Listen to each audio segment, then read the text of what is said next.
একটা কাগজ দাও না আঁকি। এই নাও। থ্যাংক ইউ মাম্মা। মাম্মা কি সবসময় মাম্মা মাম্মা করে রেখেছো? দেখছো না আমি কাজ করছি, যাও গিয়ে পড়াশোনা করো। চিন্টু তুই এটা কি করলি? দিলি তো কাজের 12টা বাজিয়ে। একটা ইম্পর্টেন্ট কাজ করছিলাম, সবসময় শুধু মা মা মা মা মা। মামা আমাকে আর বিরক্ত করবি না, যাও এখান থেকে। আমার মেজাজটাকে পুরো খারাপ করে রেখে দিল ছেলেটা। চিন্টু আমাকে এক গ্লাস জল দাও তো। চিন্টু চিন্টু কোথায় গেলি? এই ছেলেটাকে নিয়ে আর পারি না।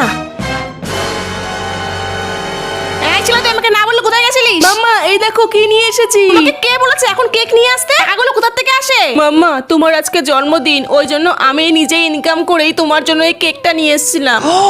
তাই বেটা তুমি আমাকে এত ভালোবাসো? আর মাম্মা শুধু তোমাকে বকাবকি করে? আসলে বেটা তোমাদেরকে সামলেও বাইরের কাজকর্ম করি, ওই জন্য মেজাজটা সবসময় করা হয়ে থাকে। তুমি কিছু মনে করো না বেটা, এই মাম্মা তোমাদেরকে অনেক ভালোবাসে। না না মাম্মা আমি সব বুঝি, আর আমি কিচ্ছু মনে করিনি। এই দেখো মাম্মা আমি কি এঁকেছি। মাম্মা এটা কেমন হয়েছে?